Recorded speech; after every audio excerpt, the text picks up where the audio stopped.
I'm Andrea, a passionate DEI advocate and consultant on a mission. Join me in each episode as we celebrate diversity, ignite conversations, and craft workplaces and educational institutions where everyone thrives. This podcast is my commitment to making a meaningful impact on the world of diversity, equity, and inclusion. So are you ready? Let's get diversifused.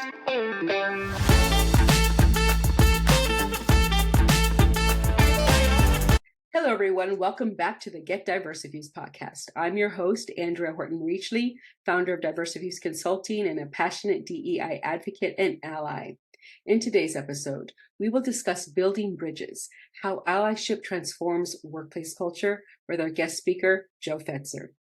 Joe is a proactive organizational leader, Marine Corps veteran, accomplished scholar, and organizational development consultant. His success as an organizational leader is anchored in the values instilled in him while serving in the United States Marine Corps. Thank you for your service, by the way. And those values are honor, courage, and commitment. During his service of nearly 10 years, Joe supported operations to include Operation Enduring Freedom, embassy support operations in Dar es Salaam, Tanzania, and Moscow, Russia, and multiple deployments throughout the Asia Pacific. Headquartered out of Western Pennsylvania, Joe has held various leadership positions at world-renowned organizations, leading high-impact projects focused on people operations. Working as a collaborative leader provided Joe the opportunity to spearhead organizational development initiatives with other institutions and groups all over the world.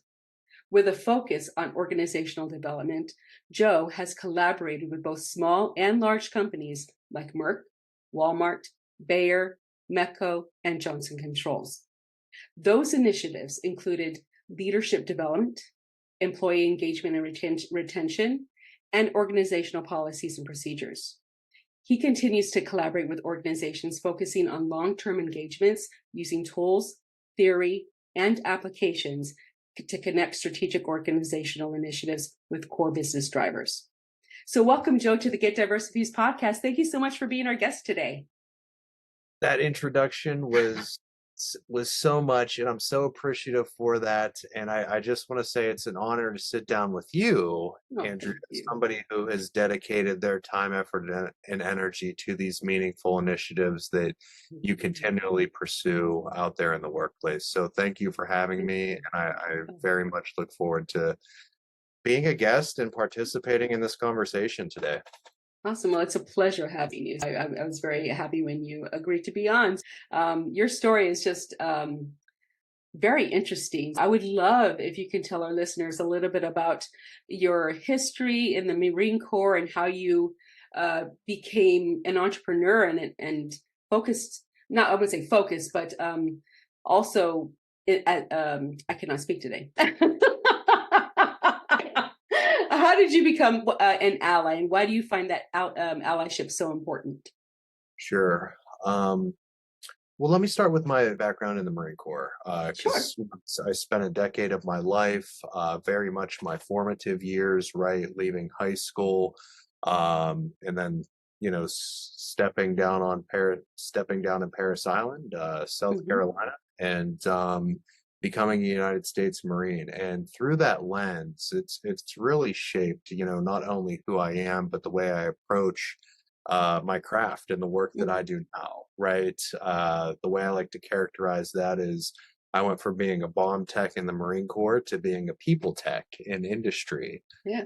And guess which one is more difficult? Of course, the people tech. People are complicated. Exactly. Unlike bombs. Of course.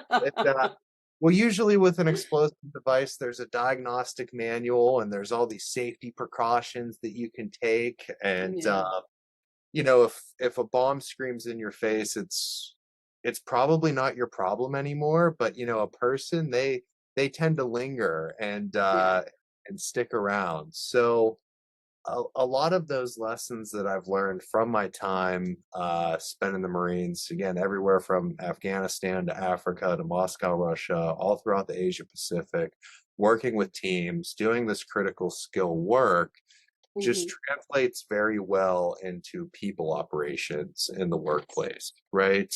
And I even think on that note, hands down, people operations has become the number one competitive advantage in industry, right? Yeah. Surplus jobs, deficit of people. We're constantly looking to bring talent into our organizations. We need the person, right, the individual, to provide this specific function or capability to perform this job in the workplace. Yeah. Um, People have become much more mobile and portable in the workplace. That Hmm. job mobility, especially post pandemic, Yeah. has definitely increased. People are eager to search for that next career, that not only satisfies their career aspiration, but also provides them with the work life balance, that they're looking Hmm. for in this day and age. So again, attracting, recruiting, and retaining talent has become the utmost of importance in today's workplace. And, that's just where I've found that I've naturally, again, niched out in after my time in the Marine Corps and doing what I do now with innovative organizational development. Yeah. Awesome. That's awesome. And um, I love that you mentioned that people management is like one of the top skills pretty much that uh, employers are looking for. Because as a, in my day job, I'm a sourcer. I like to say I'm a sorcerer, but I'm a sourcer. But a lot of the positions want some kind of uh, people focused skills, whether it's working as a team or a collaborative unit, or actually leading and managing and helping teams grow in their own PD or professional development. And um, and I want to say that there's it's not as common of a skill, especially the higher it is, to find in certain niche industries. And so it does become like finding a needle in a haystack sometimes, to find that confidence, that confident qualified candidate, confident in their skill, in their own abilities to lead others and help others grow, train others. So yeah, people management is it's not a natural skill for most people, but it is a very trainable skill. And I find that as long as people are open to learning, and it's something that they can learn how to do. So I love where this conversation's going, and I don't think you could have said that any better in the thank sense you. that leadership is a developable skill. All Hmm. right, and hands down. And Definitely. um, as you begin to lead people, at a team level, at a company level, however large that team may be, if it's Hmm. 150 or 100 Yeah. people, we develop leadership competencies to Hmm. make sure that we can engage with those people in an effective and efficient way, right? Yeah. We develop the skill to lead over time, not only through gaining knowledge but also through gaining experience. And I think you Definitely. all said it really well. um, there's the idea of leaders are just born, right? Where, and don't get me Hmm. wrong, like there are very much people that do have, natural qualities and Hmm. characteristics that translate very, very well over to Yeah. leader, right? Like being charismatic, or being a good speaker. All of these things that translate, again, just naturally into leadership roles. Those are Yeah. qualities that we expect from leaders in the workplace. But largely, all these other skills that we talk about, and especially linking this back to workplace culture, um, leadership skill for the most Hmm. part is communication, coaching, delegation, conflict resolution, being able to manage change. Each one of those things, which what I just called out are the most in demand people skills in the workplace, right? Each one of those are developable skills. All Oh, right. yeah. Meaning that we can teach somebody how to best communicate in the workplace, right? Meaning that we can teach and equip people with the skill to embody this idea of leader as coach, right? Which Yeah. is, again, you hear it all the time. We need to be coaching our people in the workplace. We need Mm-hmm. that leader as coach. Where even that idea of embodying that leadership style, which coaching very much is, a style of leadership. It's different from, maybe the autocratic style of leadership or that authoritarian Yeah. style, right? Or The maybe that old 50 plus there. years ago stuff. Exactly, Yeah. so and you hear it over and over again, and I get frustrated because the coach word's used and abused as a buzzword because we Mm-hmm. don't realize that, okay, we know that we need to be coaching our people in the workplace. Bam, check one.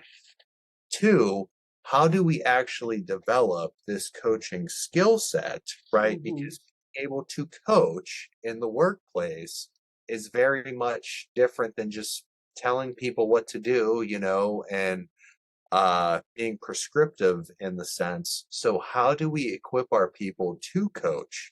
We have to Mm-hmm. develop that skill, right? Same thing with delegation. Same Yeah. thing with Oh. conflict resolution. Same thing with change management. Mhm. There are all models and frameworks built around these leadership skills in the workplace. And I went Yeah. off on a little bit of a tangent. No, but you You said got some me great fired things. up. So Oh yeah, I'm getting fired up too. Like I love that you had said uh you know uh the delegation and the change management. And when you said the word delegation, that actually popped out to me because a lot of leaders, especially those that identify themselves as type A, have a fear of don't delegate or do not like delegating. That's probably one of the last leadership skills that people actually learn how to do because they like to know that, like, if I'm doing it, I know it's going to get done because I know that I'll do it my way. And it's having that ability to let go. I wouldn't say let go of control, because as a leader and a supervisor, you're overseeing things and you have to have check-ins with your teams to make sure y'all are on the same page, or get ideas off of each other because maybe your way is not the best way, and oftentimes it's not. That's why having diverse teams brings that innovation and all those different perspectives and ideas. But yeah, that word delegate really stood out to me, and as you were talking and describing leadership, uh I can't remember who wrote the book, but the servant leader, it's such a good book, and I wish I could remember I have it's in the other room. And but it it really shows you that as a leader, you're you're really part of the team, and your job is to help others grow, guide others, be that mentor, and maybe, or at least assign mentors. And when it comes to training, mentorship in the workplace is so important. Assign that buddy, because you, as the manager or the director or whatever your title may be, can't be everywhere at once, and you can't be everything to everyone, and you don't know everything. You don't know the ins and outs of every job that your team does, because there are some niche things on your team. But it's being able to assign someone that has the capabilities to be a mentor to somebody else, and that actually boosts their confidence and in their abilities. And as a former educator, when I taught, the more I taught, the more I learned. I was like, oh my gosh, because in school you don't learn everything, but as a teacher, when you're putting plans together and stuff, it's like, oh, I didn't know that was the reason why it was that way. I was never told, but oh, I'm going to let my students know now. It's the same thing. It's like you just learn more when you're training others or when you're teaching others. It I wouldn't say it becomes ingrained in you, but um, just mentorship in the workplace is such a positive thing, and leaders need to be able to create those types of programs for their teams, and not just for boosting confidence and skills in current members, but to make sure that the new members of the teams get the support they need to be successful in a job, because they'll have someone to ask questions to and go to for extra guidance that you may not be there at a certain time to give.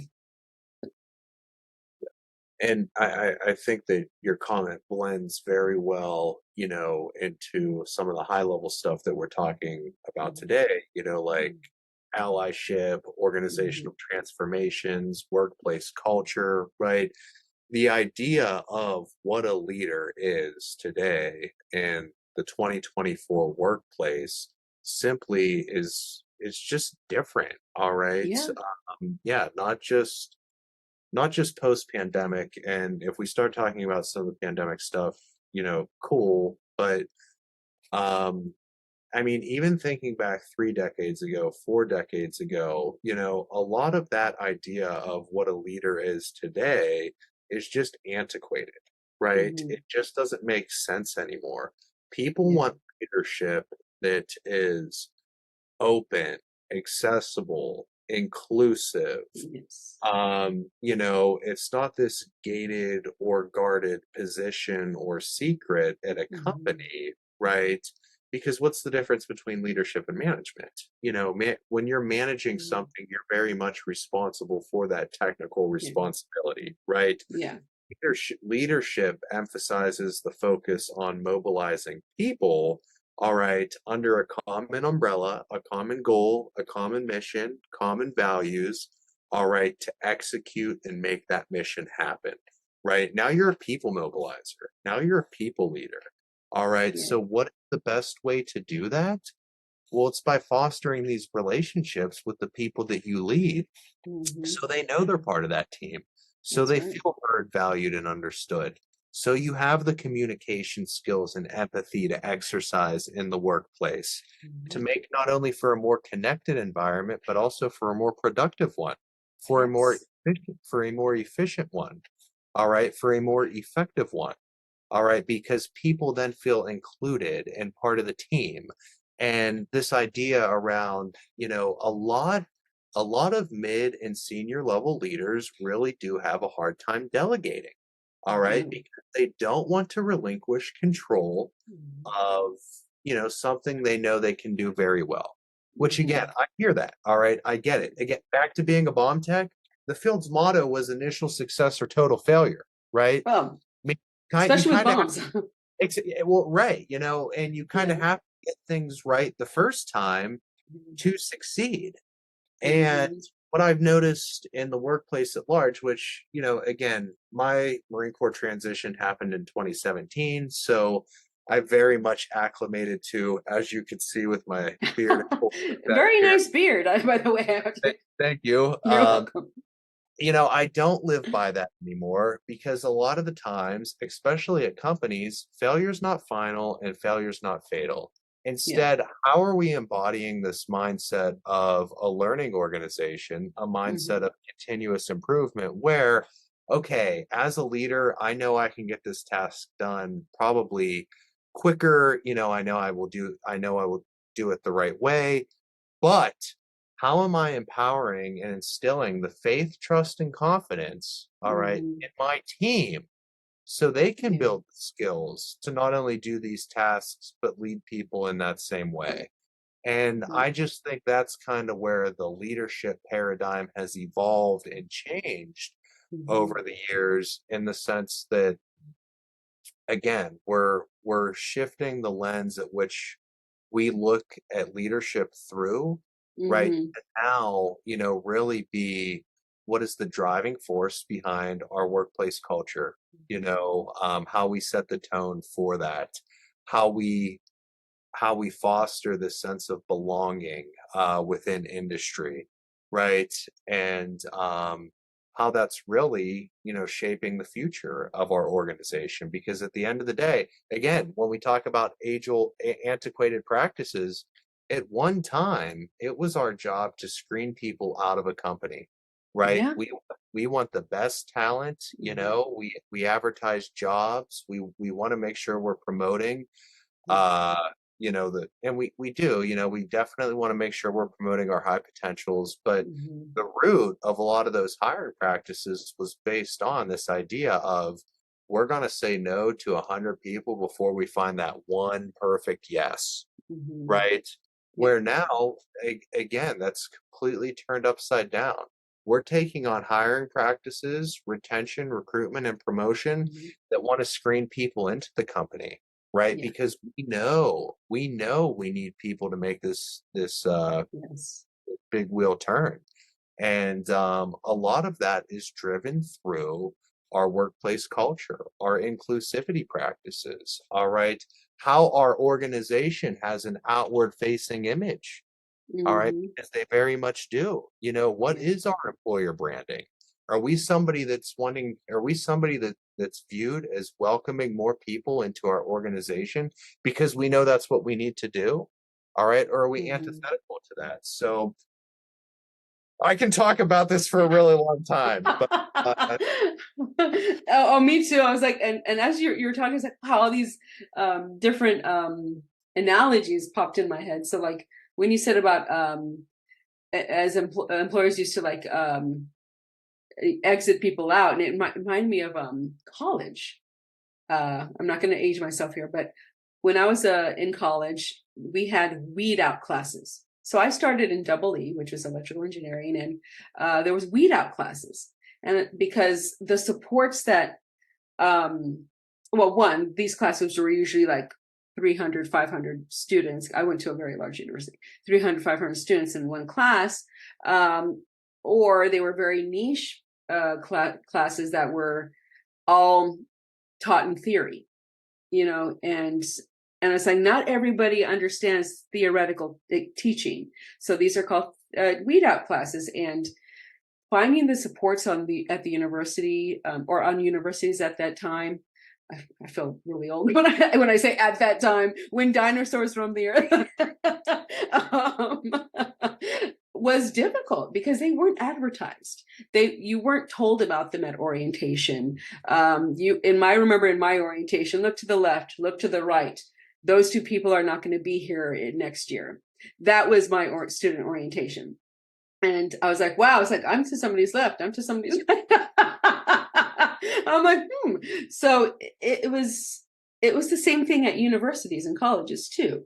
They were certain programs were taught to weed out and not offer those supports, or make, I wouldn't say make accessible, but not let it be known of those supports for certain populations or students at large who may be struggling, um, and just need an extra hand, or extra time to different explanation type, to be successful. So it was the same thing back then, and so how um, offering those extra supports and that, I wouldn't say mentorship, but that tutorship, I guess, um, is very important at universities. And I'm very happy to see that a lot of universities have gotten on board in these student supports.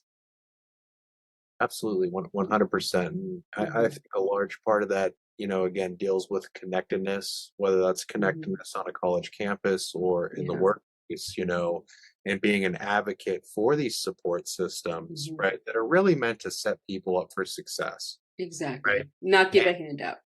Exact right. Yeah, because Hmm. you still have to do the work, you Yeah. still have to, yeah, you still have to go through the motions, right? Hmm. Again, another old Marine Corps saying, earned, never given. All right. Exactly. Yeah. And but at the end of the day, we are a smarter population that we once Hmm. were, right? Yeah. People have evolved, Yeah. and um the average context of your worker now, and again, especially as we talk about, workplace culture and Hmm. inclusivity, your average person is more of a knowledge worker now than they've ever been before, right? Yeah. And what I mean by that is that a lot of that technical skill, all right, Mm-hmm. that's required of us to be successful on the job is more accessible to us just through the use of information, just through the use of technology, right? Mm-hmm. We're able to much more quickly equip ourselves with that technical skill or technical capability just because we are very much knowledge workers now, right? You can go on the internet and use so many tools to, gain the answers that you need Mm-hmm. to perform a specific job Yeah. function. And again, I'm not minimizing the need for that skill set, right? Because you still need to provide some or possess some type Mm-hmm. of technical competence, right? Yeah. But again, setting people up for success. Um, the other 80% of that, we'll say 20% that technical competence. The other 80% of that is going to be your organizational and motivational fit, right? Your power skills. I'm cutting soft skills out of my vocabulary, by the way. The power skills in I the like work, that. right?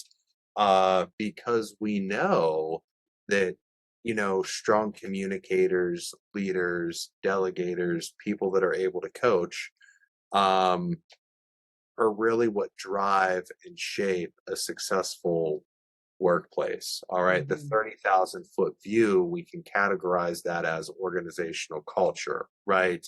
If you're in culture itself is the norms, attitudes, beliefs, and Yeah. opinions that a group of people possesses, Yeah. right? You very much get that at a Yep. company.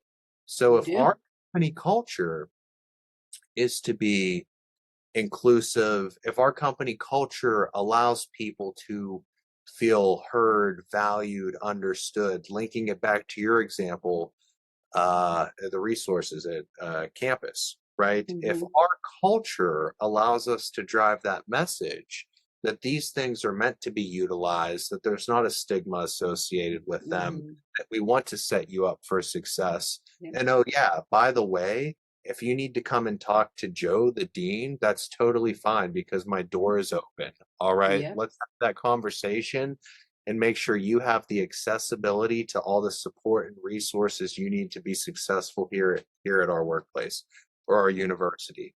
That very much is a workplace culture, right?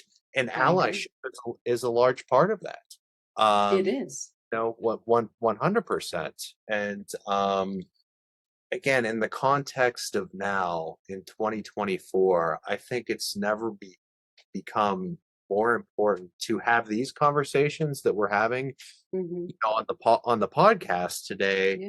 How do we operationalize these things, right, to be Mm-hmm. common practice in the workplace today? That's that's the roadblock, That's the or question. that's yeah. It's not to be or not to be anymore. All right. So, based off of that, can you share an example of a successful allyship initiative you've implemented or witnessed in your work with some of the companies like Merck or Walmart or Bayer? Oh, sure. And Yeah. well, not specific to any one of those Yeah, organizations, that's fine. but Yeah. in general, um, one, we really should define what allyship is first. Sure. Yeah, please do. At least through my lens and my perspective. And again, especially like I'm a straight white male, and I What? right exactly. I what? And I mean, I think it's important to recognize that in the sense that, um, I view myself as an ally, right? I recognize that. And I think that's important. In fact, I think Mhm. that's a lot of step one,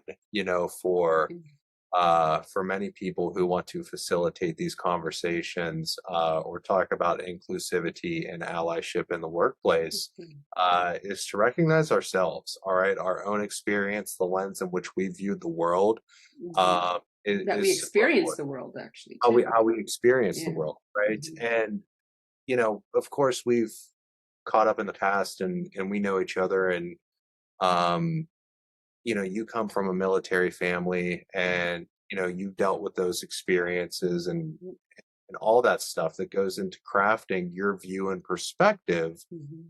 on the world, but your daily life as well. Yeah.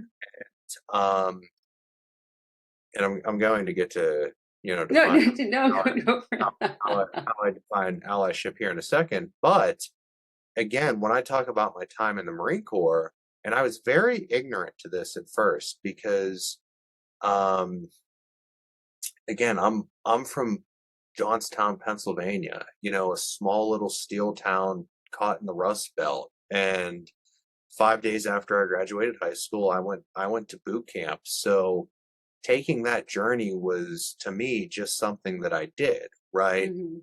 But the Department of Defense, okay, the DoD is the most diverse organization in the world. And I believe it. it is. In Mhm. fact, you can fact check me on that. Like I think Oh fact, no, yeah. I believe it. I mean, just from experiencing it as a kid and Well, living in military type towns, that there was always like 1 to 3 bases everywhere I lived, yeah, yeah, except Pittsburgh. So, right, yeah, and but I don't think that I don't know, maybe you can help me out with putting some sure. words together here. I don't feel like I really recognized that while I was in the service, right? Because again, it was just something I did. These are the people that I worked with. This is now the environment that I've surrounded myself Hmm. in very much Yeah. through those formative years. Right Hmm. after high school, that young adult brain is just learning and absorbing absolutely everything you're exposed to. And I'm grateful for that experience, Yeah, really, because again, it does throw you into that melting pot it of does. all these different people from all over the world bringing their unique experience, values, upbringing, perspective, that makes for a better organization. All right, I agree. because of it. And again, when we talk about, the workplace in this day and age, Hmm. our companies are very much a melting pot, and do gain value from bringing people in that Hmm. have those diverse perspectives, opinions, lived experiences, right? And saying that to say that's why it became important for me to recognize myself as an ally, because I Hmm. believe allyship is, actively advocating, supporting uh, a lot of those groups that are marginalized and underrepresented, Hmm. uh, that need that type of allyship in the workplace, if that makes sense. It does. It does. Um, as you made the analogy of like your boot camp and how it started boot camp and then you moved on through the service, but how you didn't notice how diverse the military was. And to me, this is my opinion, by the way, when when people go to boot camp, you're all in it together. You become a family. You support each other to get through this difficult time of your life of being yelled at and insulted and stuff like that, and all the physicality that boot camp entails. And that's one of the reasons why, because if you are ever deployed, and lately many of our military members have been deployed, um, um, you need to make sure you have each other's backs. Right. And race, religion, sexual orientation, um, and other types of identities that may be different from the so-called, I'll use quotes, norm, cannot get in the way. So they build that camaraderie right away from the beginning. They try to instill that in the cadets, or not cadets, but the I don't know what they're called. They're called Cool. different things in different branches of the military. Yeah. Yeah, the service members, and so that's my opinion, and I think it. for the most part, it's a very effective way. Of course, workplaces can't do that, but Oh, they could. It's something that yeah, is should be actually looked at, and and something yeah, developed that workplaces can do that isn't physical and things like yeah, that, but has the same kind of sure. um I can't get the words out, but I Right. think you understand. Yeah, no, Yeah. and companies and the workplace very much Mhm. can build a unified workplace culture, right? Yeah, definitely. Like plain and simple. And I mean, you're right. At the end of the day, in the Marine Corps, everybody wore that Eagle Globe and Anchor on their left breast pocket. And it was one team, one fight. We know, I should say, we are all United States Marines, right? And we are unified under that umbrella. What makes that such a strong force? Everybody that makes up that branch of service, right? Mm. Where they came from, their experiences, again, all those things that go into making that Eagle Globe and Anchor so strong. And I'm going to get to your original question, which was like, how do we facilitate this stuff in the workplace? Yeah. Um, I love how we get digress, but we will get back to you, listeners. um, but I think this all has a point, though. Oh yeah, definitely.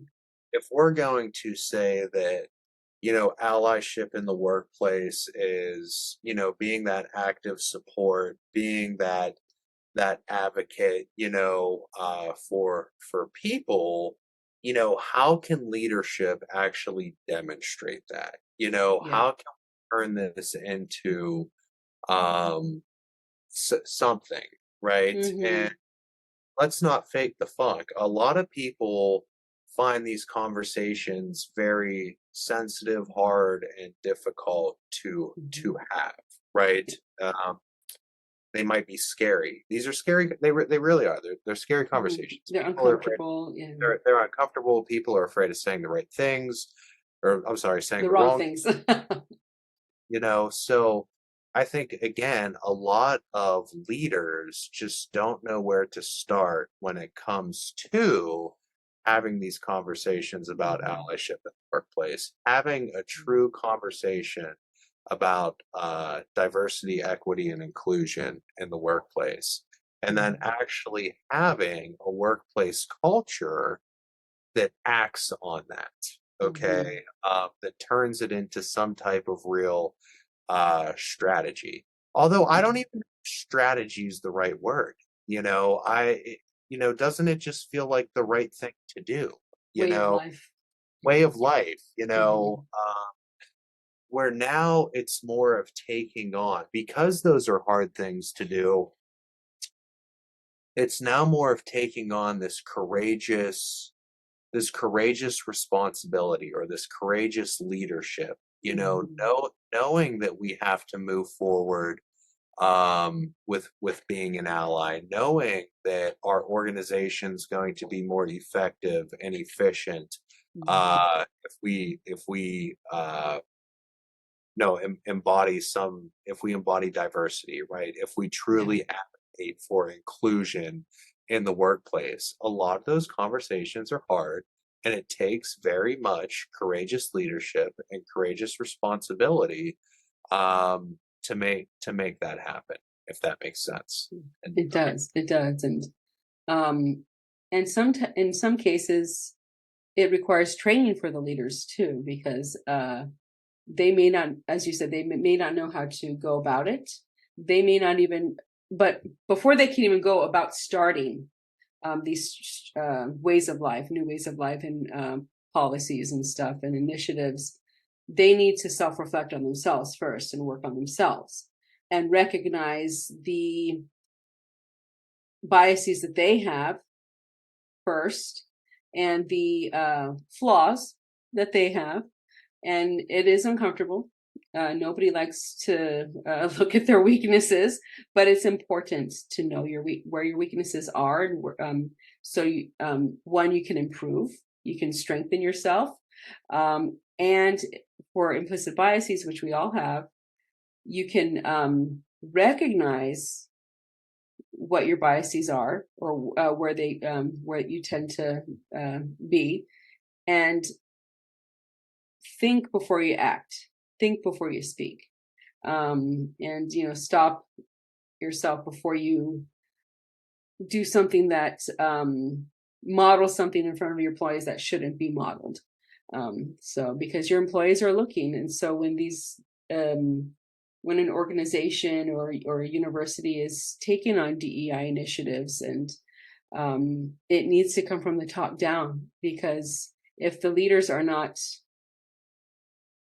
doing their part in walking the walk and being an ally, speaking up,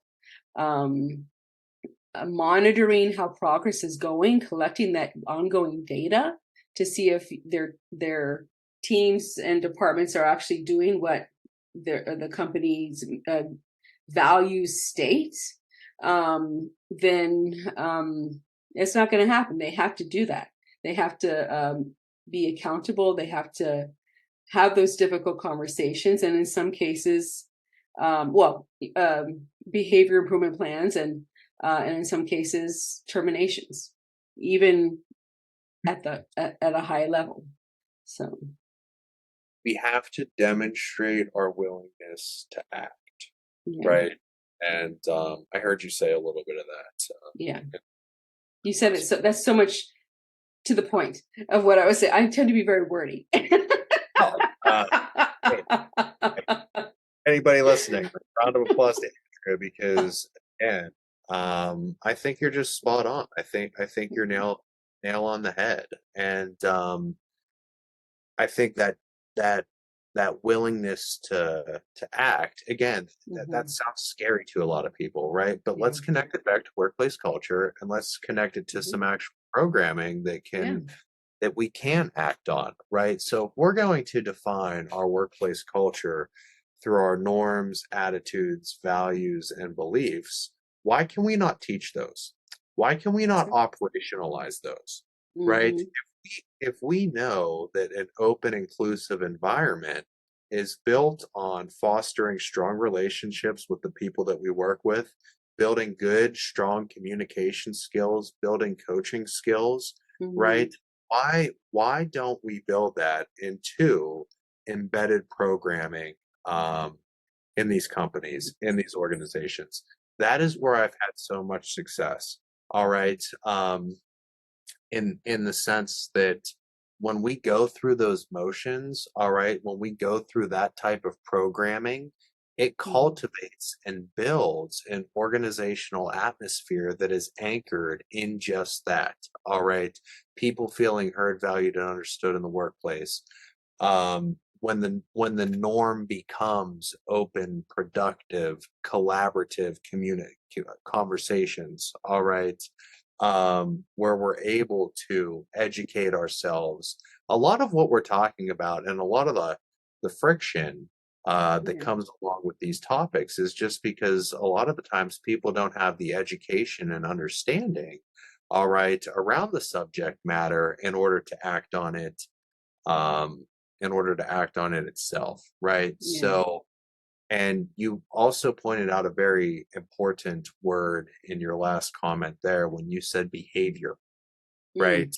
A lot of this is translated or demonstrated through people's behavior, right? So a lot of the programming that I've been facilitating that's been building a more cohesive and collaborative environment has been through focusing on just that, recognizing ourselves, knowing yourself and seeking self-improvement, right? But then through some actual training regimen that develops this muscle memory, that calls out these communication skills, that builds a more cohesive and collaborative workplace culture. That's a lot of the programming that I like to embed around these workplace initiatives that at the end of the day lead to better employee relationships in that environment, if that makes sense. Yeah, it does. And because behaviors can make or break a leader. They can make or break an organization's reputation. I should say, which will then make or break the organization. And the younger generations are really looking at these DEI initiatives and allyship when it comes to applying to companies. And the younger generations are having those informational interviews with former and or current employees so they can get a better idea of what it's actually like to be in that or work in that organization. Is it true that, I mean, is it only on paper on their website that, oh, we do this, this, and this, and we believe in this, this, and this? Or are they actually doing it? How engaged are their employees? Are they having high turnover? Are there what are the work environments truly like? So it's very important to the younger generation as they're entering the workforce. So if an organization is not a true ally, and then I wouldn't say they won't get the best candidates. I'm not going to say that, but they're going to get they're not going to get as many applicants for the positions that they could be getting. And I don't even think we have to get that scientific with it. Simply, again, when we talk about the younger workforce and a lot of the generational turnover that's going to happen in the next 5 It's already starting. It's already starting, right? But, people simply go on the computer, look up a company and say, does this represent me? Does this look like me? Because again, people want that representation in the workplace, and people deserve that. And I think it's become much more of a demand, clearly, than it's ever been. It's very much a view of, social stewardship in this day and age. And but understanding that, again, allyship, transforming that workplace culture to be a truly inclusive, welcoming,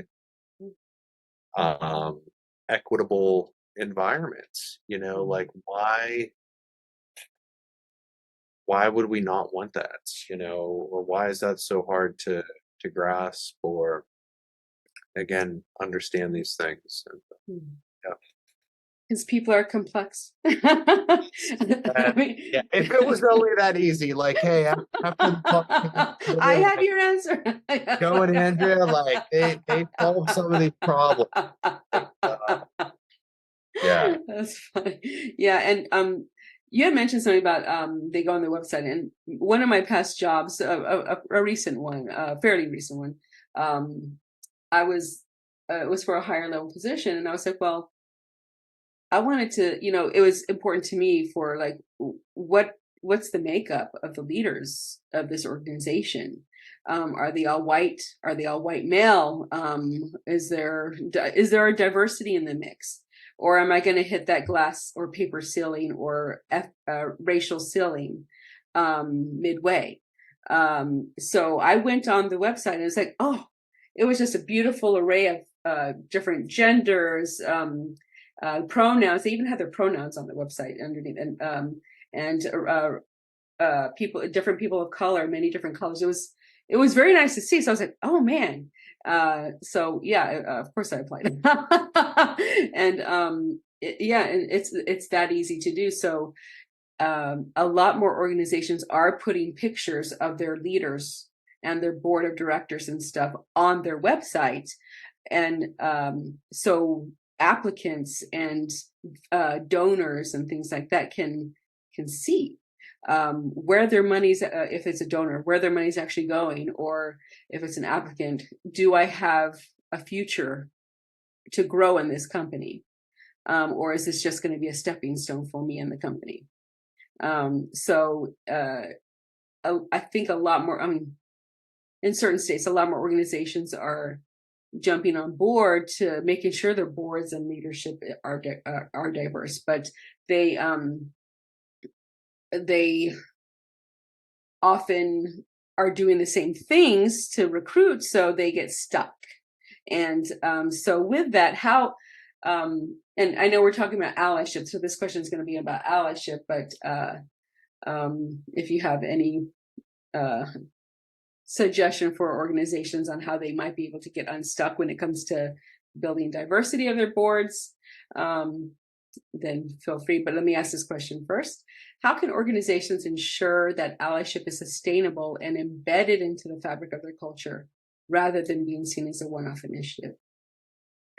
Exactly. And yeah, if that's an answer. Yeah. And when we link it back to that workplace culture, right? We want these ideas, attitudes, values, and beliefs to be very much become embedded um, in the organization. Allyship being one of those, uh, of course, but do we make it common practice, it being a daily occurrence where we actively listen to people, right? Where they're heard, valued, understood, where people feel like they have the environment where they can express themselves based on their lived experiences, all right, and their beliefs. When we make those feelings routine, all right, at a company, that becomes the embedded practice. That becomes the organizational culture, all right, and it's all through continuing to flex that muscle memory, understanding that we need to teach, we need to train and educate around this, right? Again, Yes. you just don't say, I want to build a company that has an inclusive culture, post post some values up on the board and say, hey, this is what we do, right? Yeah. Instead, we operationalize those things. We teach them, we learn and understand, we communicate through that process. That's all communication is. It's all information exchange meant to create understanding. If we can do that around allyship, it doesn't become a one-off, it becomes an embedded component of our company and organization. I agree. I agree. So I want to be cognizant of your time, Joe. So we're going to go into our key takeaways, and then afterwards we'll go into some next steps for listeners. I always like to leave with a call for action, and then I'll ask you how our listeners can get hold of you if they want to utilize your services or have you as a speaker, or just get connected to you as a professional in their network. So let's start with some key takeaways. Joe and I talked about allyship as a leadership responsibility and discovered how allyship is not just a moral obligation, but a leadership skill that can be taught that can drive organizational success. We talked about courageous conversations, those uncomfortable conversations, and learned a few strategies to foster open communication and create spaces where team members feel safe, which is very important, expressing their ideas and experiences. We talked about embedding allyship into organizational culture and explored how Joe's military values of honor, courage, and commitment can guide companies in embedding allyship into their daily operations. We talked about some practical tools for becoming an ally and talked about a couple strategies for becoming an effective ally in your workplace and creating a more inclusive environment. And we talked about allies' role in employee engagement and retention, and gained an understanding of the connection between allyship and improved employee engagement, retention, and organizational loyalty. Are there any other key takeaways, Joe, that I may have missed? I think that sums it up perfectly. I think a lot of those are really anchored in creating awareness and understanding around the initiatives that we've been talking about today. That would kind of be the call to action. Like, how do we actually do this? How do we educate on it? How do we create awareness around this? And how do we embed it as part of our organizational culture? But very, very well said. Thank you. Thank you. Thank you. Okay, so as Joe kind of alluded to, we're going to talk about some possible next steps for you listeners, so you can learn how you can become an ally. First, self-educate. Educate. Life is learning. Take time to educate yourself on allyship and the importance of supporting underrepresented groups in your organization. Use your platform to support them. Start small conversations Initiate courageous conversations, those uncomfortable conversations within your team to better understand their needs and perspectives. And so they have to be respectful conversations. They have to be in a safe space. Engage in formal allyship training. As Joe said, we got to train our employees, right? Encourage your organization to implement training programs that provide tools and strategies for becoming a better ally. Connect with allyship to organizational goals. Begin integrating allyship efforts with broader organizational goals such as employee retention, engagement, and development. I will be putting some resources on one of the last slides for you listeners today with some places you can go to for additional resources. And Joe, any other next steps for our listeners that you would like to say? Again, knowing yourself and seeking self-improvement, take that reflective piece seriously. And I think that goes a very long way. Yeah. I agree. All right, Joe. So how can our listeners get hold of you if they want to connect with you professionally or have you speak at one of their engagements or on their podcast, or if they want to use your services?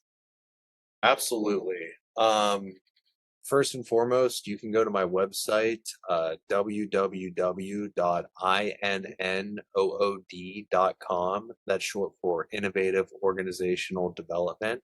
So go there, go to innood.com, drop me a line, my email address, Joe, Joe, at innood.com, or simply connect with me on LinkedIn. All right, you'll see me there, Joseph M. Fetzer. Drop me a line, send me a message. Always love a conversation. Sit down, talk, virtually, in person, whatever. But yeah, reach out to me there. Nice. Awesome. Listeners, I will be putting Joe's contact information on one of the last slides of our podcast today, as well as in the summary of our podcast for today. So, Joe, thank you so much for this wonderful conversation. I could talk to you forever. Thank you, really. You're welcome. For this meaningful and important work that you're leading and providing an opportunity just to share some of my insights and perspectives today. So very much appreciative of this time, and not only thank you, but all the listeners as well. So awesome. Well, as I said, you're welcome back anytime. And with that, listeners, remember, our episodes drop every Thursday at 7 p.m. Eastern Standard Time, or Eastern Time. It's fall right now, Eastern Time. So listen to our upcoming episode this Thursday. Give us some topic suggestions and stay diversifused. I'll talk to you later. Bye.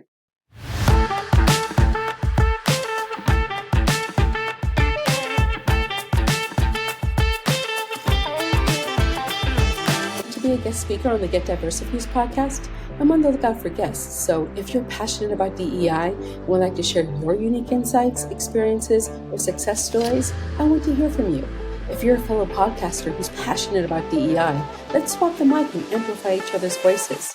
If you're interested in being a guest, reach out to me at Andrea@diversifuse.com and I'll send you the link to our guest interest form. Hope to hear from you soon. Remember, stay diversifused. Now go out there and make a difference. And as always, for more strategies on building inclusive workplaces and communities, check out Diversifuse. We're here to guide you on your DEI journey. Make sure to visit our website at diversifuse.com and follow us on social media for the latest happenings, blog posts, tips, and events.